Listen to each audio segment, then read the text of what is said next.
after I will stop the recording and we'll have discussion.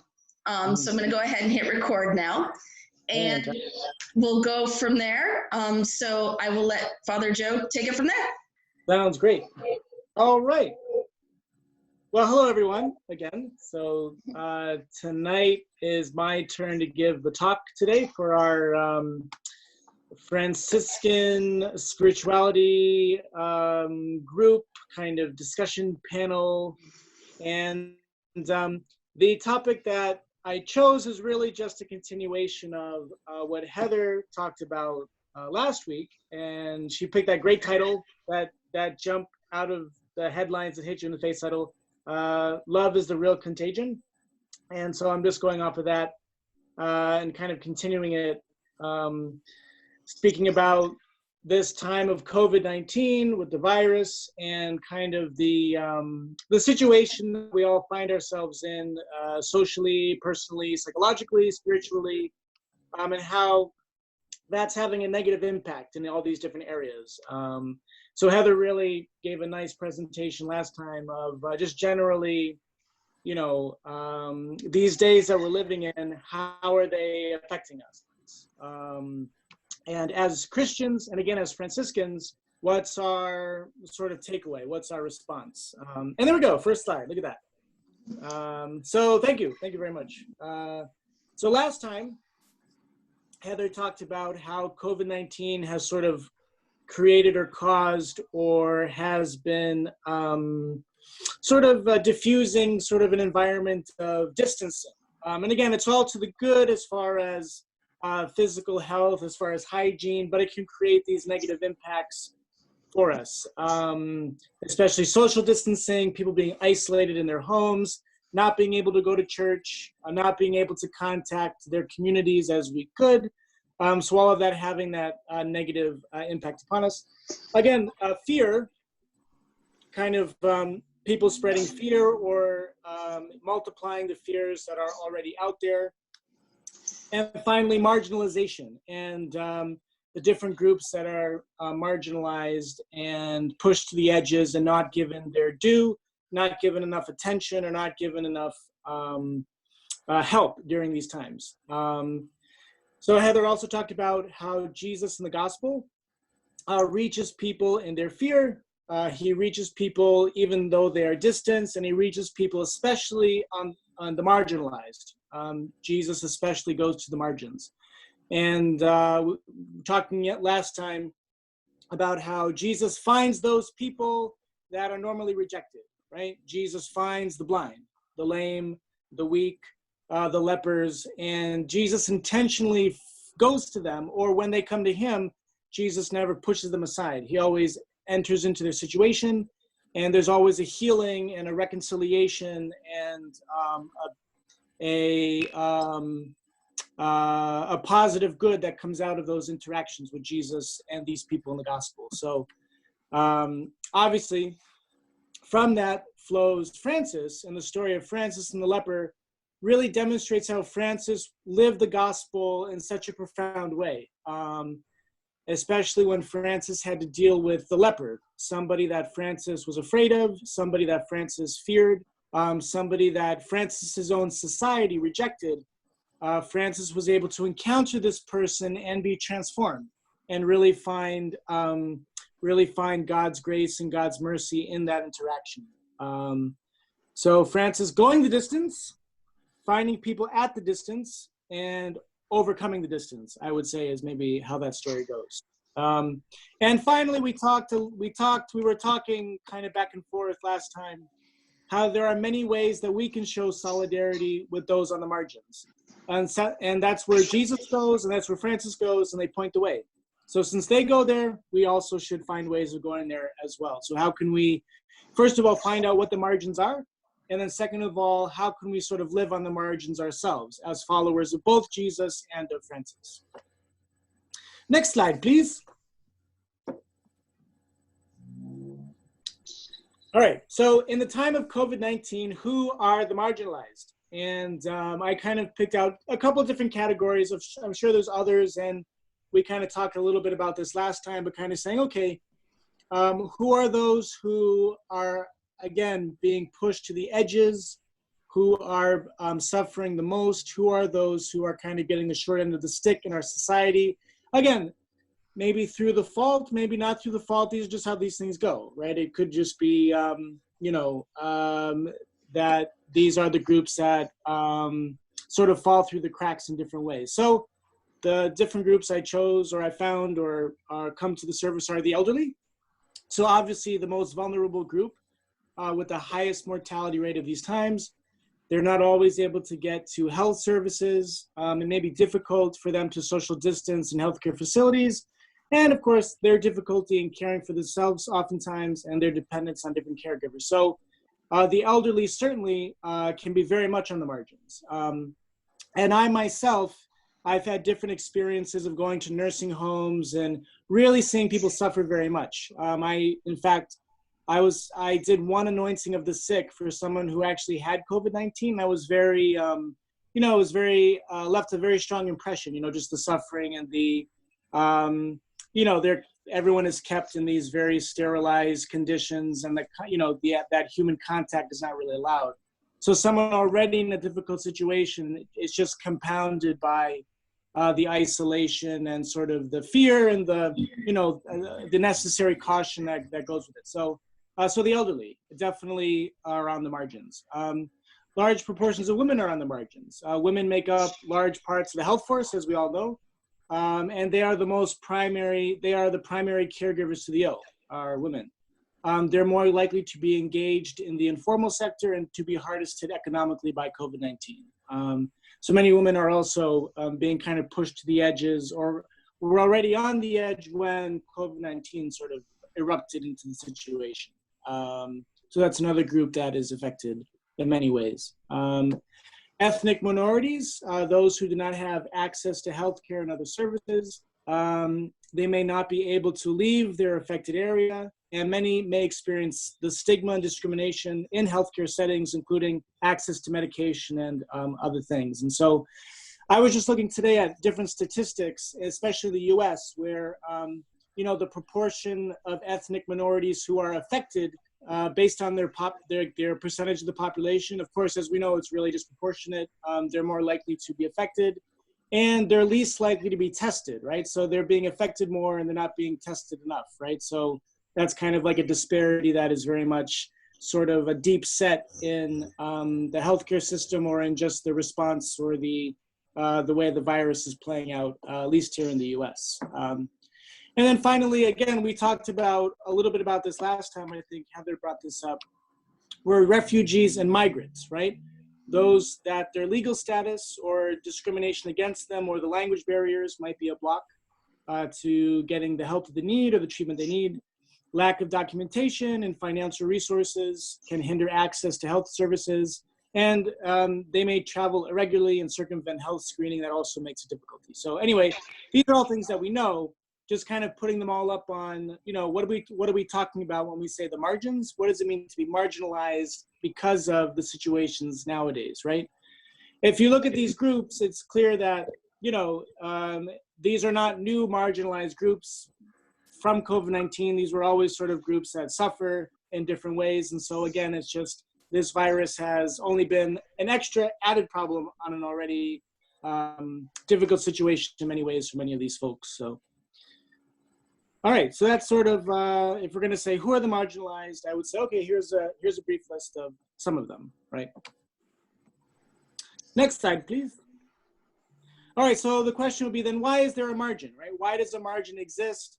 Why are there always people that are pushed to the edges, found on the edges, living on the edges? And I kind of isolated 4 reasons. I said, okay, if we're gonna say there's a reason that a margin in human existence is there, why is that? And I said, okay, there's basically 4 reasons. One of them is resources. There's simply oftentimes not enough money, supplies, personnel to go around, and people suffer who cannot get access to either testing or treatment with regards to the current situation. So I say resources for sure. And whether that's just they're not there or they're not getting out there efficiently enough, or they're being hoarded in one place and not distributed at another place.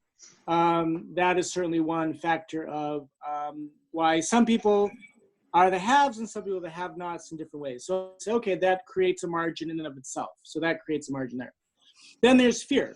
So a fearful situation like the one that we're in nowadays, it makes the fears that we already have and the prejudices we already contain, and just makes them worse.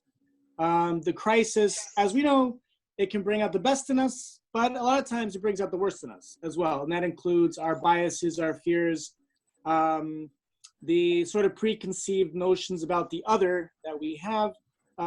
We can become more entrenched in those things, especially when we're in this fight or flight mode that a crisis brings upon us. So there's fear. Misinformation. Many groups are subject to marginalization because of ignorance or false information. We see that anywhere, right? On either side of the media, on, you know, if you're left, you're right, right? There's misinformation everywhere, and it can be very difficult to sort of find, process, and then give out a nice sort of balanced view of things that, gives each of us what we need to know, but without unnecessary fear or anxiety or even just falsity, right? It can be tricky. And finally, indifference. Knowing that people are deeply tribal. We all take care of our tribe and we'll take care of our own, but it is really difficult for us. We're kind of hardwired to look to our immediate circle, and it's really tough, I think, for many to think beyond their immediate group sometimes. And I think, as a society and as a human race, we've grown in that respect, but it can still be tough, and we still go up against that in ourselves and in others, right? So there are these four things. I kind of thought, all right, if we're going to say, why is there a margin at all? Why is there this space that people live on? I would say it's because of these four things: not enough resources, fear, misinformation, and indifference. So as Christians and Franciscans, we are called, and we should really reflect often on how we live out the remedy to each of these things. So instead of lack of resources, how are we living out generosity? Instead of fear, how are we presenting peace? How are we living out peace and serenity instead of fear in our lives? Instead of misinformation, how are we bringing about education in ourselves and in others? And the Franciscan tradition, I'm sure we all know, we have a fantastic heritage of education. The Franciscans, they started the first universities in Europe. We have a great intellectual tradition. We're all about that education. So that's something that we really can be proud of, that's part of who we are. That's part of our spirit. And finally, that, love, right? Charity. That's sort of the opposite of indifference, the opposite of I don't care, the opposite of I know it's not my problem, I don't want to get involved. The opposite of that is, a really active love that says, as far as I can, how can I give of myself in love to others? So I think that's the remedy to these things that create the margins. The margins give us the goal, or I would say the margins give us the problems to which we should say, how am I being the remedy in the world, right? That sort of thing. So I think the margins kind of spell that out for us. How am I living generosity, peace, education, and love? Because a lot of the problems of the world are because of lack of resources, fear, misinformation, and indifference. So that's sort of as far as that goes. If that makes sense. Anyway, next slide, please.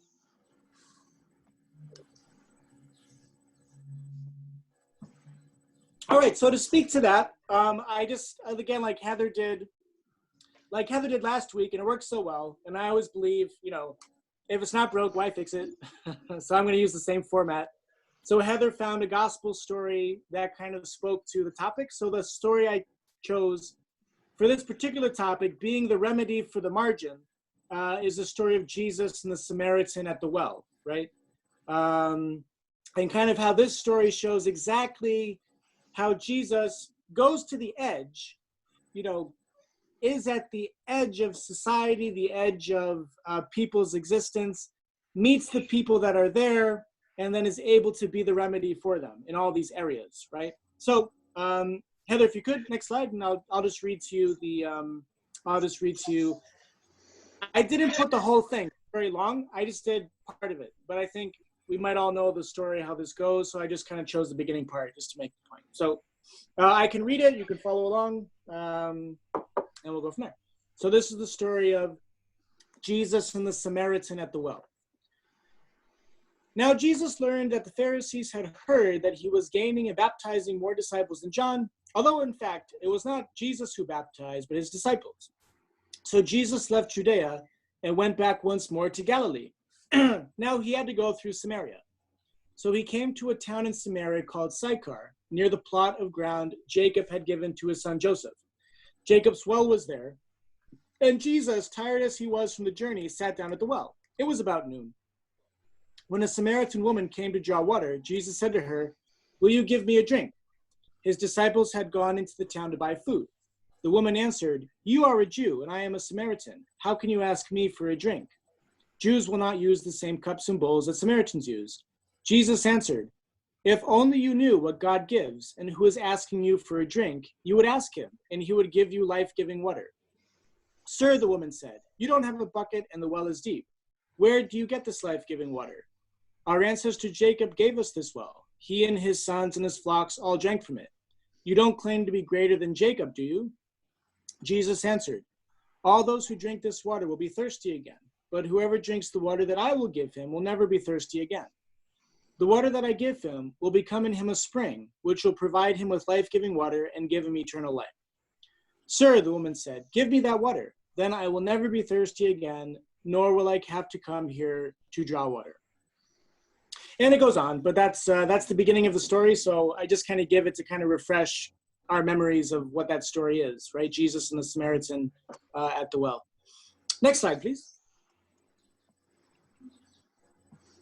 All right, so how does Jesus go to the margins in this story? So first of all, very simply and quite literally, Jesus just goes, right?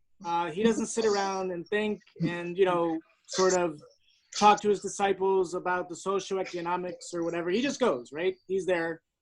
He literally sits down at the well where the Samaritan woman goes. And what's interesting is that in the story, it shows that she goes there at midday, when it's the hottest time of the day and no other woman would be around. So it shows that she's already isolated and shunned by everyone, probably because of this marriage situation that she's in, and it goes on about whatever, her 5 husbands or whatnot. So this woman's already shunned by her community. She goes by herself to the well at a time when nobody else would go. So she's already distanced from others. She's already been pushed aside by their prejudices. But that's not a problem for Jesus. He goes to her. It's not a problem. He just goes. He's with her. It doesn't matter. So the second thing is Jesus speaks with her and asks her for water.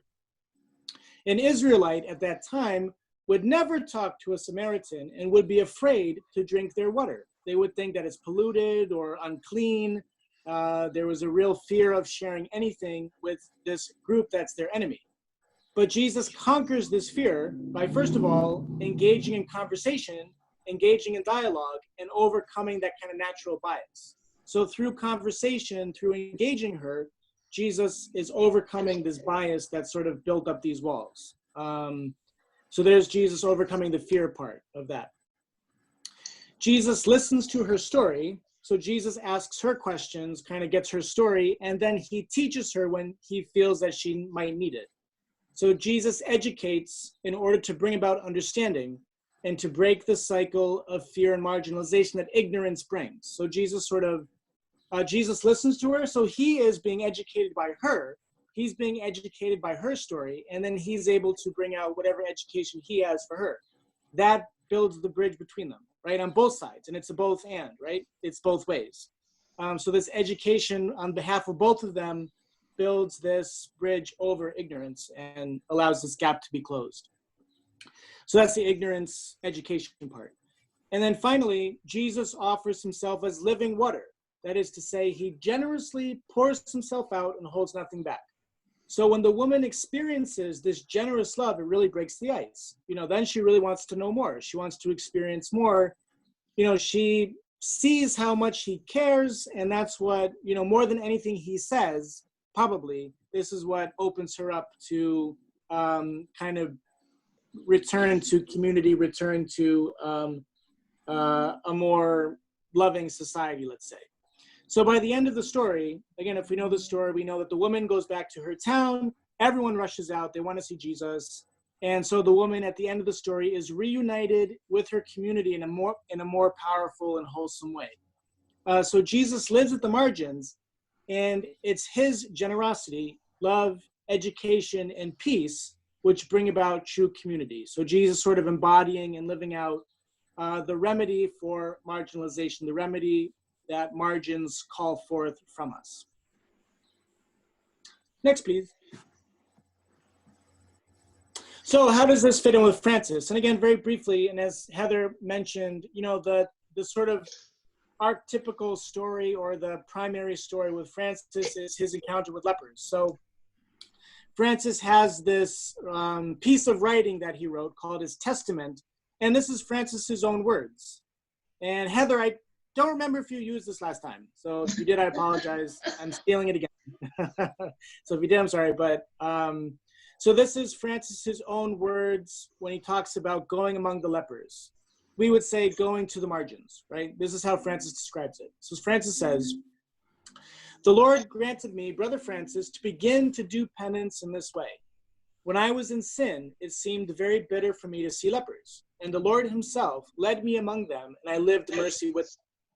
And then I left them, and when I left them, that which seemed bitter to me was changed into sweetness of soul and body. And afterward, I lingered a little and left the world." So that's Francis's reflection on his own conversion, his own time in the margins. So for me, what sort of stands out?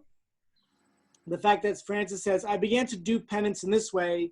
I went to the margins. I went to the edge." So we would say, instead of doing penance, for us, we could probably say more changing our point of view, changing our viewpoints, or even becoming transformed, right? We become transformed when we go to the margins in our lives. That's where transformation happens. Then finally, secondly, Francis says he lived mercy with them. And that's really important. It doesn't say he was merciful to them. It says he discovered mercy with them. That is to say, it was a two-way street. It wasn't like Francis was going with all of these positive things and, you know, very sort of, very sort of righteously handing them out. No, Francis discovers God's transforming mercy in the very people he had been tempted to reject. So he discovers through these people that it is God who is generous, peaceful, loving, and that it is God, first of all, who educates with utmost patience. So before Francis could be generous, peaceful, loving, and educating, he experienced God was all of these things first. And God was all of these things for him through the lepers, through these people. And only then was Francis transformed enough to be able to do that on his own for others. And so finally, what was bitter, we could say, you know, Francis says, what was bitter for me became sweet. It was bitter for me to see lepers, but then it became sweetness. So same thing for us. Our margins can be scary and difficult, but that's exactly where we need to go to find the remedy. That's exactly where we need to go so that we and our world can be transformed. Next, please. All right, so I just, so I don't want to, I realize that I'm kind of talking, and it's already 7:30. So I'm just going to quickly finish up the slides. We can get to the conversation. But I just wanted to give this quote by Pope Francis because it kind of nicely sums up kind of what I'm getting after in this reflection. Kind of the idea that as a church, as a community of disciples and believers, we're called to be people of the margins, people who know how to go to the edge and be transformed by it. So Pope Francis says this. He says, "The credibility of the church and of the Christian message rests entirely on how Christians serve those who are marginalized by society. I urge you to serve the church in such a way that Christians, edified by our witness, will not be tempted to turn to Jesus without turning to the outcast, will not become a closed caste with nothing authentically ecclesial about it. Serve Jesus crucified in every person who is marginalized. See the Lord present even in those who have lost their faith or turned away from the practice of their faith or have declared themselves to be atheists. We will not find the Lord unless we truly accept the marginalized. Truly, the gospel of the marginalized is where our credibility is at stake, is found and is revealed. Like the way Jesus responded to the leper in the gospel, we need to be compassionate, to seek to reintegrate the marginalized, and to respond immediately to those left most in need by society. Jesus responds immediately to the leper's plea, without waiting to study the situation and all of its possible consequences. For Jesus, what matters above all is reaching out to save those who are far off, healing the wounds of the sick, restoring everyone to God's family. This is scandalous to some people, but Jesus is not afraid of this kind of scandal.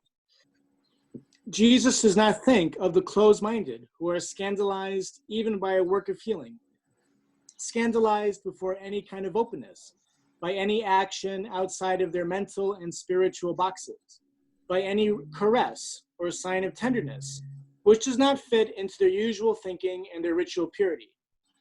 Jesus wants to reinstate the outcast and to save those outside the camp. And that's Pope Francis right there. So, all right.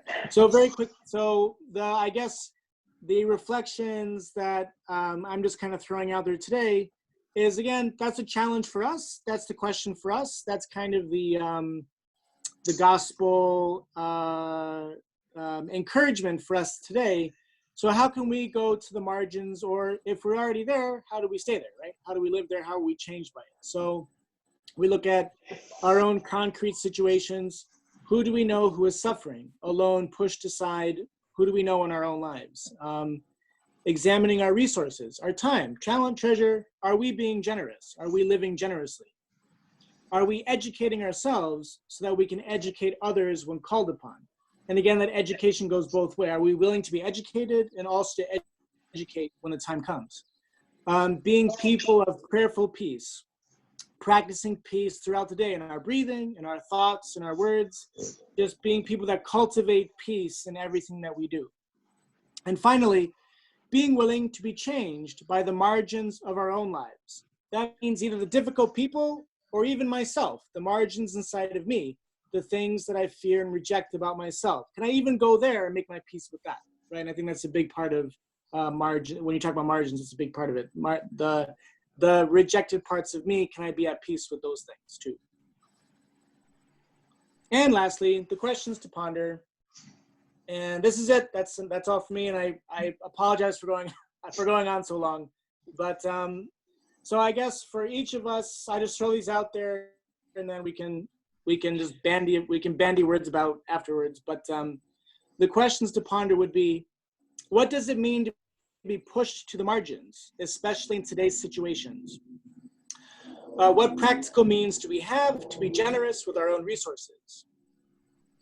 What are some ways we can educate and spread education to combat ignorance? What does transforming love look like? How have we seen it in action? And finally, what creative ways are people living in the margins and making community? And I know we mentioned that last time and talking about how different parishes are maybe trying to be creative and going to the gaps and kind of living there creatively. So, all right, well, that's it. So that's my reflection, and so I just kind of offer that to everyone tonight. So I leave it open to everyone. So I don't know if anyone has any thoughts, comments, or did something strike you in particular